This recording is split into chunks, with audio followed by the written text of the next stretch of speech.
Assalamualaikum warahmatullahi wabarakatuh. Perkenalkan, saya Ida Fadila Asadia dengan NIM F1G1021 dari Program Studi Ilmu Komputer. Pada kesempatan kali ini, saya akan mempresentasikan tugas saya guna memenuhi mid-semester mata kuliah pengantar ilmu komputasi.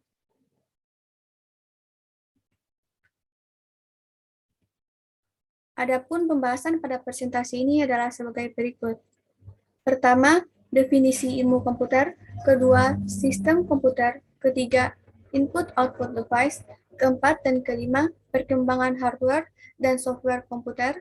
Keenam, internet dan cloud computing. Dan ketujuh, perangkat lunak atau software. Pembahasan pertama, definisi ilmu komputer. Apa itu ilmu komputer? Disiplin ilmu komputer sudah muncul sejak era tahun 1940, seiring dengan berpadunya teori algoritma dan logika matematika, serta ditemukannya komputer elektronik dengan kemampuan penyimpanan program. Pada tahun 1930-an, Alan Turing dan Kurt Gödel berhasil memadukan algoritma, logika, dan penghitungan matematika, serta merealisasikannya dalam sebuah alat atau rule system. Penemu algoritma sendiri yang tercatat dalam sejarah awal adalah seseorang yang bernama Abu Abdullah Muhammad ibnu Musa al-Khwarizmi. Sedangkan komputer analog diciptakan oleh Vannevar Bush pada tahun 1920 dan disusul dengan komputer elektronik yang dikembangkan oleh Howard Aiken dan Konrad Zuse tahun 1930. Arsitektur komputer yang digunakan oleh komputer modern sampai sekarang berawal dari John von Neumann yang mendemonstrasikannya dalam karya von Neumann Machine tahun 1945.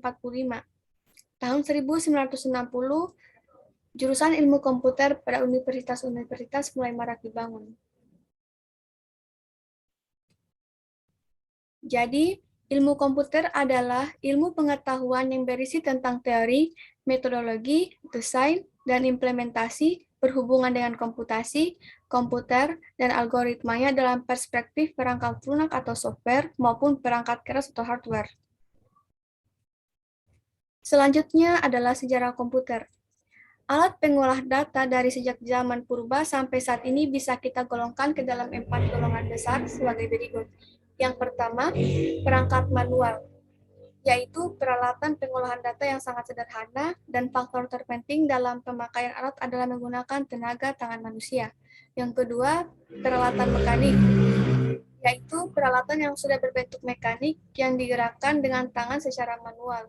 Ketiga, peralatan mekanik elektronik, yaitu peralatan mekanik yang digerakkan secara otomatis oleh motorik elektronik. Yang keempat, peralatan elektronik, yaitu peralatan yang bekerjanya secara elektronik penuh. Abakus, yang muncul sekitar 5.000 tahun yang lalu di Asia Kecil dan masih digunakan di beberapa tempat hingga saat ini, dapat dianggap sebagai awal mula mesin komputasi. Awal mula komputer yang sebenarnya dibentuk oleh seorang profesor matematika Inggris, Charles Babbage. Adapun perkembangan komputer dari generasi ke generasi yaitu, pertama, komputer generasi pertama.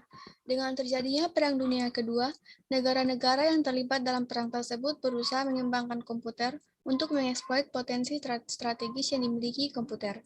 ENIAC merupakan komputer serbaguna atau general purpose komputer yang bekerja 1000 kali lebih cepat dibandingkan Mark I. Komputer ini dirancang oleh John Presper Echard dan John W. Mauchly, terdiri dari 18.000 tabung vakum, 70.000 resistor, dan 5 juta titik solder. Komputer tersebut merupakan mesin yang sangat besar yang mengkonsumsi daya sebesar 160 kW. Komputer generasi pertama dikarakteristik dengan fakta bahwa instruksi operasi dibuat secara spesifik untuk suatu tugas tertentu. Setiap komputer memiliki program kode biner yang berbeda yang disebut bahasa mesin atau machine language. Hal ini menyebabkan komputer sulit untuk diprogram dan membatasi kecepatannya. Ciri lain komputer generasi pertama adalah penggunaan tub vakum yang membuat komputer pada masa tersebut berukuran sangat besar dan silinder magnetik untuk penyimpanan data. Komputer generasi kedua. Komputer generasi kedua ini merupakan komputer yang sepenuhnya menggunakan transistor. Mereka juga memiliki komponen-komponen yang dapat diasosiasikan dengan komputer pada saat ini, seperti printer, penyimpanan dalam disket, memori, sistem operasi, dan program. Komputer generasi kedua menggantikan bahasa mesin dengan bahasa assembly. Bahasa assembly adalah bahasa yang menggunakan singkatan-singkatan untuk menggantikan kode biner. Pada masa ini, terdapat salah satu contoh penting komputer yang diterima secara luas di kalangan industri, yaitu IBM 1401.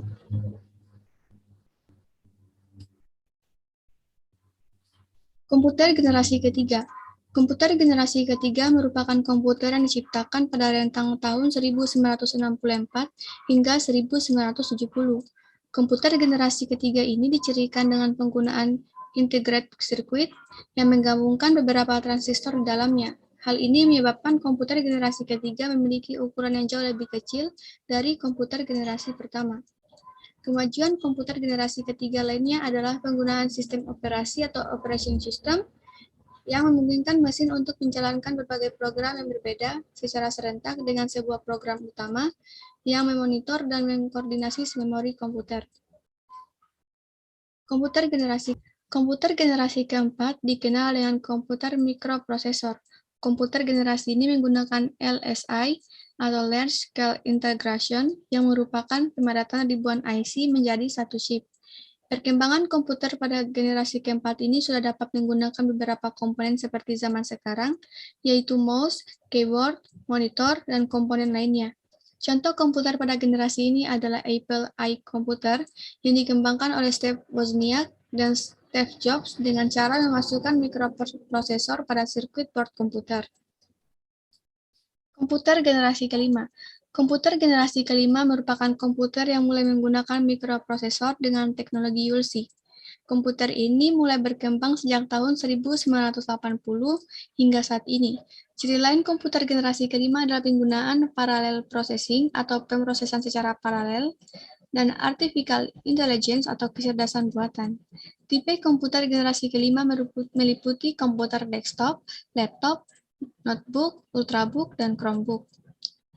Komponen komputer generasi kelima meliputi teknologi ULC atau Ultra Large Scale Integration, Artificial Intelligence atau AI, Parallel Processing, teknologi superkonduktor, interface yang user-friendly, hardware yang lebih berkembang, dan mulai dikembangkan Natural Language Understanding. Selanjutnya adalah definisi komputer. Menurut Hamaker, komputer adalah mesin penghitung elektronik yang cepat dan dapat menerima informasi input digital, kemudian memprosesnya sesuai dengan program yang tersimpan di memorinya, dan menghasilkan output berupa informasi. Sistem komputer. Yang pertama, software atau perangkat lunak merupakan program yang berisi instruksi atau perintah untuk melakukan pengolahan data. Kedua, hardware atau perangkat keras merupakan peralatan yang secara fisik terlihat dan bisa dijamah. Ketiga, firmware adalah manusia yang mengoperasikan dan mengendalikan sistem komputer. Selanjutnya adalah penggolongan komputer. Berdasarkan data yang diolah, komputer dibedakan menjadi 3, yaitu komputer analog, komputer digital, dan komputer hybrid.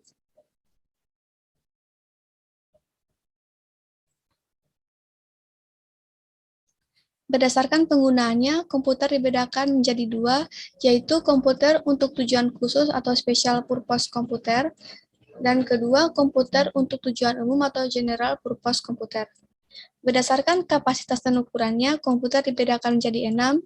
Yang pertama, komputer mikro, kedua, komputer mini, ketiga, komputer kecil, keempat, komputer menengah, kelima, komputer besar, dan keenam, komputer super. Berdasarkan generasinya, komputer dibedakan menjadi 5. Pertama, komputer generasi pertama dimulai sejak tahun 1946 sampai dengan 1959. Kedua, komputer generasi kedua dimulai dari 1959 sampai dengan 1964. Komputer generasi ketiga dimulai dari tahun 1964 sampai 1970. Komputer generasi keempat dimulai sejak 1979 sampai dengan sekarang, dan terakhir, komputer generasi kelima. Pembahasan selanjutnya adalah sistem komputer. Sistem komputer pada dasarnya terdiri dari Central Processing Unit atau CPU, memori, dan peralatan input-output. Dalam komputer terdapat standar dan protokol. Protokol adalah aturan-aturan dasar dalam komunikasi antar komputer dan peralatan input-output, serta antar program. Ada beberapa macam protokol antara lain Hypertext Transmission Protocol atau HTTP, Transmission Control Protocol atau Internet Protocol, atau TCP atau IP, dan ATAPI. Aktivitas komputer dicirikan oleh model input, proses, output. Pada diagram di bawah ini, input dapat disamakan dengan data, proses dapat disamakan dengan komputasi, dan output berupa informasi. Di sini, program menerima input dari disket, mouse, keyboard, atau peralatan input lainnya, kemudian melakukan pemrosesan terhadap input tersebut, dan akhirnya menghasilkan output ke disket, printer, layar video, atau peralatan output lainnya. Komponen-komponen sistem komputer. Yang pertama, komponen perangkat keras atau hardware komponen terdiri dari CPU, memori, dan peralatan input-output. Komponen CPU. Pertama, Arithmetic Logic Unit atau ALU. Kedua, Control Unit atau CU. Ketiga, Interface Unit atau BUS. Komponen kedua yaitu komponen perangkat lunak atau software komponen terdiri dari sistem software dan application software. Komponen ketiga yaitu komponen data atau data komponen, dan komponen keempat yaitu komponen komunikasi atau communication komponen terdiri dari hardware dan software. Selanjutnya adalah arsitektur komputer. Komponen hardware dan software bersama-sama membentuk arsitektur sistem komputer. Arsitektur komputer mengacu pada sistem dan bagian-bagiannya yang tampak oleh user, terutama programmer. Hal ini menurut Englander tahun 2003. Contoh arsitektur komputer adalah aritmatika yang digunakan, mekanisme input-output, dan teknik pengalamatannya. Jenis-jenis komputer berdasarkan prosesor. Yang pertama, superkomputer, kedua mainframe, ketiga mini komputer, dan keempat personal komputer atau PC. Jenis komputer berdasarkan bentuk dan ukuran fisik. Yang pertama tower, kemudian desktop, portable, notebook, subnotebook, dan palm-top. Komputer berdasarkan jenis data yang diolah, yaitu komputer analog, komputer digital, dan komputer hybrid. 6 jenis kategori sistem komputer yaitu pertama, sistem single user atau workstation, kedua, sistem multitasking, ketiga, sistem server jaringan, keempat, sistem waktu nyata, kelima, sistem kendali embedded, dan keenam, sistem terdistribusi. Pembahasan ketiga yaitu input-output device. Input-output device. Secara umum, perangkat input-output dapat dibagi menjadi dua kategori, yaitu pertama, perangkat blok, untuk menyimpan informasi dalam blok-blok berukuran tertentu dan setiap blok memiliki alamat masing-masing. Kedua, perangkat karakter, untuk mengirim dan menerima sebarisan karakter tanpa menghiraukan struktur blok. Perangkat yang tidak memenuhi kedua kriteria tersebut yaitu clock, tidak memiliki blok beralamat, tidak mengirim dan menerima barisan karakter, melainkan hanya menginterupsi dalam jangka waktu tertentu. Dua komponen unit input-output, yaitu pertama, komponen mekanis, yaitu perangkat input-output itu sendiri seperti mouse, monitor, dan lain-lain. Kedua, komponen elektronis, disebut juga controller untuk perangkat. Perangkat input-output berhubungan dengan mesin melalui satu titik yang bernama port. Port input-output terdiri dari 4 register, yaitu data in register, data out register, status, dan kontrol.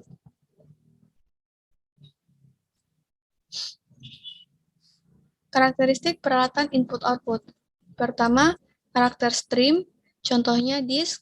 Kedua, sequential atau random access, contohnya modem, CD-ROM. Ketiga, synchronous atau asynchronous, contohnya keyboard. 4. Searable atau dedicate, contohnya tab. Kelima, speed of operation. Dan keenam, read-write, read-only, dan write-only. Input device. Input device adalah alat yang digunakan untuk menerima input dari luar sistem dan dapat berupa sinyal input atau maintenance input. Beberapa alat input mempunyai fungsi ganda, yaitu di samping sebagai alat input juga berfungsi sebagai alat output sekaligus. Alat yang demikian disebut sebagai terminal. Contoh, modem, Ethernet, ATM, PDI, kamera digital, dan lain-lain. Terminal dapat digolongkan menjadi non-intelligent terminal, smart terminal, dan intelligent terminal. Peralatan yang hanya berfungsi sebagai alat input digolongkan menjadi dua, yaitu pertama, alat input langsung adalah input yang dimasukkan langsung diproses oleh alat pemproses. Contohnya, keyboard, pointing, scanner, sensor, dan voice recognizer.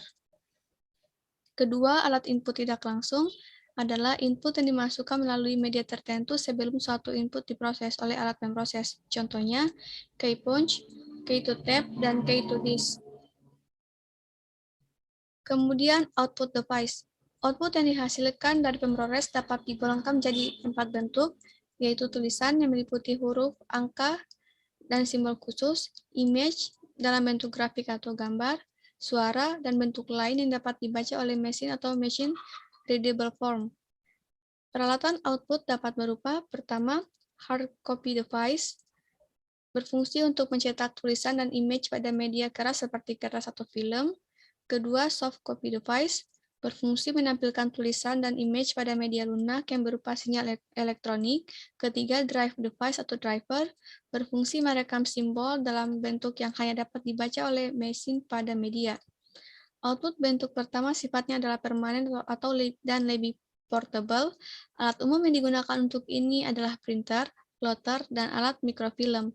Sedangkan output bentuk kedua dapat berupa video display, flat panel, dan speaker. Alat output bentuk ketiga yang menggunakan media magnetic disk adalah disk drive, dan yang menggunakan media magnetic tape adalah tape drive.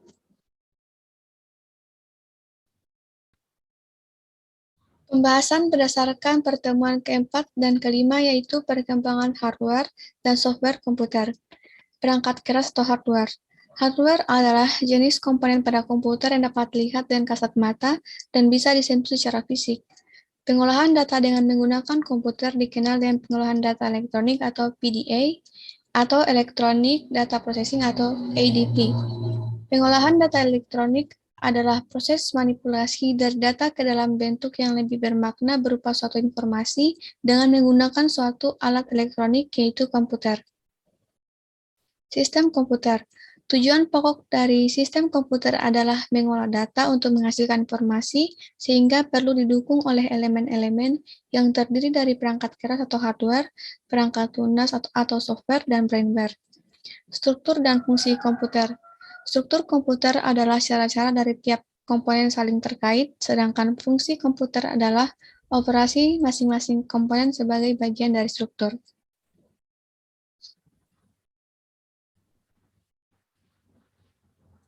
Berikut adalah diagram struktur sistem komputer.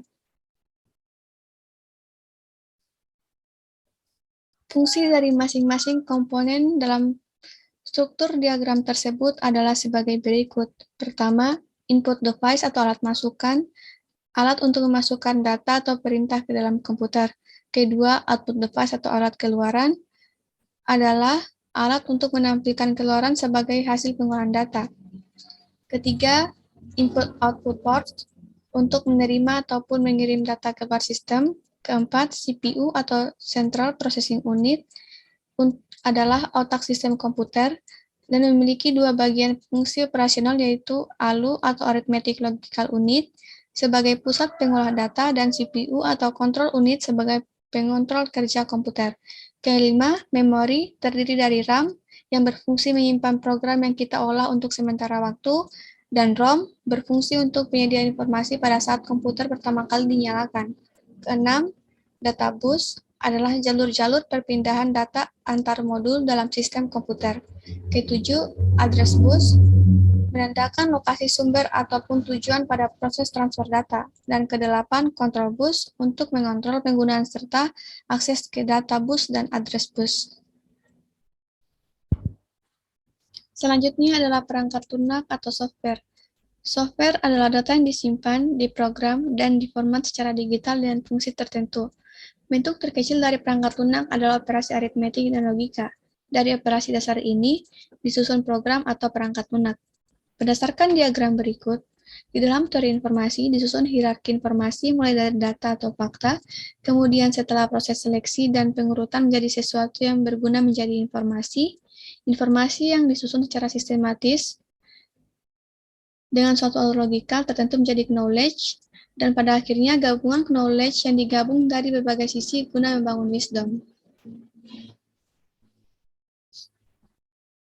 Perkembangan pembuatan perangkat lunak. Bentuk paling primitif dari perangkat lunak menggunakan aljabar boolean yang direpresentasikan sebagai binary digit atau bit, yaitu 1, benar atau on, atau 0, salah atau off. Cara ini sudah pasti sangat menyulitkan sehingga orang mulai mengelompokkan bit tersebut menjadi label atau 4 bit, byte atau 8 bit, word atau 2 byte, dan double word atau 32 bit. Kelompok-kelompok bit ini disusun ke dalam struktur instruksi seperti penyimpanan, transfer, operasi aritmetika, operasi logika, dan bentuk bit ini diubah menjadi kode-kode yang dikenal dengan assembler. Klasifikasi perangkat lunak. Perangkat lunak sistem terdiri dari bahasa pemrograman, sistem informasi, dan utility. Perangkat lunak aplikasi terdiri dari aplikasi Office, aplikasi multimedia, dan aplikasi internet. Pembahasan ke-6 yaitu Internet dan Cloud Computing. Bagian pertama, Internet. Internet adalah jaringan komunikasi elektronik yang menghubungkan jaringan komputer dengan fasilitas komputer di seluruh dunia. Jaringan internet berdasarkan jangkauannya. Pertama, PAN atau Personal Area Network, yang diartikan sebagai lingkup jaringan internet yang sangat kecil dan memiliki batas jangkauan kurang dari 10 meter saja. Salah satu contoh untuk jenis ini adalah koneksi tethering nirkabel. Kedua, HAN atau Home Area Network memiliki cakupan lebih luas, yakni sekitar area seluruh rumah. Contoh yang paling sederhananya adalah ketika memasang Wi-Fi di rumah, cakupan internetnya hanya bisa digunakan selama kita berada di rumah. Ketiga, LAN atau Local Area Network mencakup wilayah yang lebih besar lagi, sekitar 1 km persegi. LAN digunakan dalam satu gedung dengan menggunakan bantuan kabel Ethernet. Keempat, MAN atau Metropolitan Area Network adalah pengembangan dari LAN sehingga cakupan wilayahnya lebih luas lagi. Kisaran cakupannya adalah 10 sampai dengan 50 km. Jaringan MAN memanfaatkan penggunaan kabel dengan kecepatan dan transfer yang tinggi. Kelima, WAN atau Wide Area Network, pengembangan dari sistem LAN dan MAN yang digunakan untuk menghubungkan beberapa jaringan MAN atau jaringan LAN dalam jumlah yang cukup banyak. Jaringan internet berdasarkan media transmisi yang dipakai. Pertama, jaringan berkabel atau wired network adalah sebuah jaringan yang memanfaatkan kabel sebagai transmisi atau pengirim data. Kedua, jaringan nirkabel atau wireless network, kebalikan dari jaringan yang menggunakan kabel. Transmisi yang terjadi pada jaringan ini menggunakan gelombang elektromagnetik dari satu perangkat ke perangkat lainnya.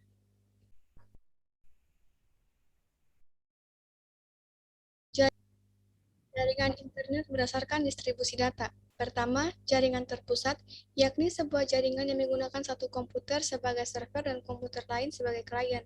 Kedua, jaringan terdistribusi adalah jaringan yang sebenarnya tak berbeda jauh dengan jaringan terpusat, hanya saja memiliki beberapa perangkat yang berperan sebagai server dalam waktu yang bersamaan. Jaringan internet berdasarkan peran dan hubungan komputer. Yang pertama, klien server adalah jaringan yang memiliki kesamaan dengan jaringan terpusat pada poin sebelumnya. Terdiri dari satu atau lebih perangkat yang berperan sebagai server, dan klien dapat mengakses serta menampilkan informasi yang didapatkan. Kedua, peer-to-peer, meski memiliki perangkat server dan klien, namun terdapat perbedaan yang cukup mencolok antara peer-to-peer dengan klien atau server. Jika pada jaringan pertama peran setiap perangkat sudah ditentukan sejak awal, maka pada jaringan internet peer-to-peer, peran antara perangkat dapat ditukar sesuai dengan kebutuhan. Berikut adalah diagram proses kerja internet. Sebuah internet itu terjadi karena proses yang dilakukan oleh sebuah device atau workstation yang terhubung ke sebuah jaringan internet. Kemudian, ketika device memanggil untuk dihubungkan ke sebuah website, maka device akan mengirim sinyal menuju database dari server tersebut. Kemudian, database akan mengembalikan sinyal dan menampilkannya dalam bentuk tampilan dari website. Selanjutnya, IP address dan DNS. IP address adalah serangkaian angka yang menjadi identitas perangkat yang terhubung ke internet atau infrastruktur jaringan lainnya. Biasanya terdiri dari serangkaian angka yang dipisahkan oleh titik. Serangkaian angka ini biasa disebut sebagai oktet dan rentang angka lengkapnya berkisar dari 0.0.0 hingga 255.255.255.255. DNS atau Domain Name Server adalah interaksi antar komputer yang terhubung lewat server dengan saling mengenali IP address atau tanda pengenal. Tahapan dari DNS adalah pertama, Domain Name Server Query, yaitu meminta informasi perihal IP address, yang kemudian Domain Name Server Recursor atau Recursive Resolver adalah tahap pertama pencarian informasi. Bagian selanjutnya adalah Cloud Computing. Cloud computing atau komputasi awan merupakan metode penyampaian berbagai layanan melalui internet. Sumber daya yang dimaksud contohnya adalah aplikasi seperti penyimpanan data, server, database, jaringan, dan perangkat lunak. Tipe cloud computing berdasarkan layanannya. Yang pertama, software as a service adalah layanan cloud yang paling mudah digunakan. User dapat langsung menggunakan software yang telah disediakan oleh penyedia layanan melalui mesin peramban web yang sudah terpasang pada perangkat masing-masing user. Yang kedua, infrastruktur as a service merupakan layanan dari cloud computing yang menyediakan sumber daya komputasi atau struktur IT yang siap digunakan. Yang ketiga, platform as a service adalah layanan cloud computing yang menyediakan wadah atau platform siap pakai untuk keperluan membangun aplikasi dan sejenisnya. Selanjutnya, jenis cloud computing. Yang pertama, public cloud, di mana beberapa pengguna berbagi resources atau sumber daya dari satu server. Yang kedua, private cloud, menyediakan layanan server cloud untuk satu pengguna. Ketiga, community cloud digunakan secara bersamaan oleh beberapa user yang mempunyai kepentingan sama. Yang keempat, hybrid cloud adalah perpaduan antara public dan private cloud. Jadi, model ini bisa digunakan secara public dan juga private. Pembahasan pada pertemuan ke-7 yaitu perangkat lunak atau software. Di sini ada wisdom hierarchy yang terdiri dari wisdom, knowledge, information, dan data. Wisdom adalah kemampuan meningkatkan efektivitas, knowledge adalah know-how dan merupakan hal yang memungkinkan mentransformasi dari informasi menjadi instruksi. Information dilengkapi dengan deskripsi, jawaban suatu pertanyaan yang dimulai dengan kata siapa atau who, apa, what, kapan, when, dan berapa banyak atau how many. Dan terakhir yaitu data didefinisikan sebagai simbol yang memperlihatkan properti dari objek, kejadian dan kondisi lingkungannya merupakan produk dari pengamatan atau observation.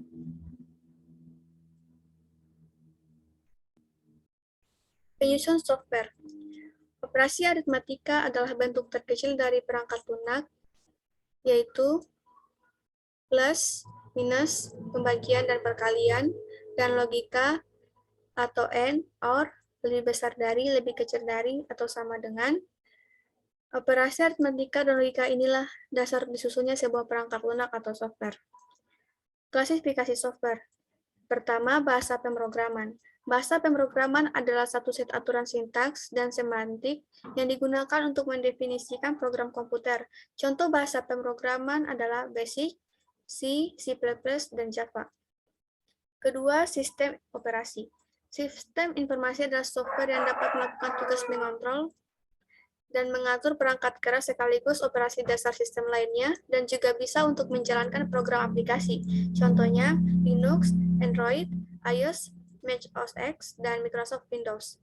Yang ketiga, utility bertujuan membantu proses analisis, konfigurasi, optimasi, dan membantu pengelolaan sebuah komputer ataupun sistem. Demikianlah presentasi dari saya.